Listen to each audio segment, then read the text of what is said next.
ನಮಸ್ತೆ ಸಮಸ್ತ ಜನತೆಗೆ. ಸ್ನೇಹಿತರೆ, ಎಂಟ್ರಿ ಚಾನಲ್ಗೆ ಸ್ವಾಗತ. ಅದು 1911ನೇ ಇಸ್ವಿಲಿ ಒಂದು ಕಂಪನಿ ಹುಟ್ಕೊತು. ಅದರ ಹೆಸರು ಕಂಪ್ಯೂಟಿಂಗ್ ಟೇಬುಲೇಟಿಂಗ್ ರೆಕಾರ್ಡಿಂಗ್ ಕಂಪನಿ, CTR. ಈ ಕಂಪನಿ ಅನೇಕ ಚಿಕ್ಕ ಚಿಕ್ಕ ಕಂಪನಿಗಳ ಜೊತೆ ಮರ್ಜ್ ಆಗಿದೆ. ತದನಂತರ 1924ನೇ ಇಸ್ವಿಲಿ ಈ ಕಂಪನಿ ತನ್ನ ಹೆಸರನ್ನು ಮರುನಾಮಕರಣ ಮಾಡಿಕೊಂಡಿತು. ಅದೇ ಇಂಟರ್ನ್ಯಾಷನಲ್ ಬಿಸಿನೆಸ್ ಮೆಷಿನ್, IBM. ಸ್ನೇಹಿತರೆ, ಇದನ್ನೆಲ್ಲ ಯಾಕೆ ಹೇಳ್ತಿದ್ದೀನಿ ಅಂತ ಅಂದ್ಕೊಂಡಿದ್ದೀರಾ?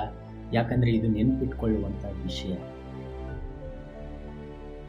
ಮಾರ್ಟಿನ್ ಕೂಪರ್ ನೇತೃತ್ವದಲ್ಲಿ ಮೋಟರೋಲಾ ಕಂಪನಿಯು 1983ನೇ ಇಸ್ವಿಲಿ ಪ್ರಪಂಚದ ಮೊದಲ ಹ್ಯಾಂಡ್ ಹೆಲ್ಡ್ ಮೊಬೈಲ್ ಫೋನನ್ನು ತಯಾರಿಸಿದ್ರು. ಇದರ ವೆಯ್ಟ್ ಅಪ್ರಾಕ್ಸಿಮೇಟ್ಲಿ 1.1 kg ವರೆಗೂ ಇತ್ತು.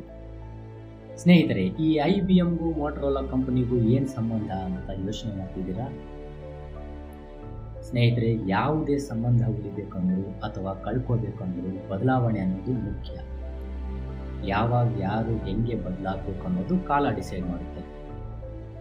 ಎಲ್ಲರಿಗೂ ಅವರದ್ದೇ ಕನಸುಗಳಿರ್ತವೆ. ಅವು ಈಡೇರಬೇಕು ಅಂದರೆ ಬದಲಾವಣೆ ಆಗಲೇಬೇಕು.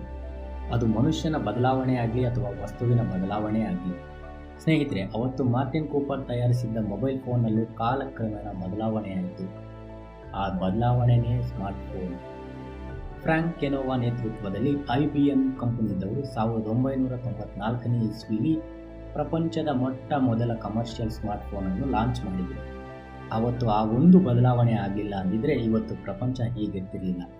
ಸ್ನೇಹಿತರೆ, ಇನ್ನಷ್ಟು ವಿಡಿಯೋಗಳಿಗೆ ಸಬ್ಸ್ಕ್ರೈಬ್ ಆಗಿ. ಹಾಗೆ ಈ ವಿಡಿಯೋ ಇಷ್ಟ ಆದರೆ ಲೈಕ್ ಹೊಡಿರಿ, ಕಾಮೆಂಟ್ ಹಾಕಿರಿ, ಶೇರ್ ಮಾಡಿ.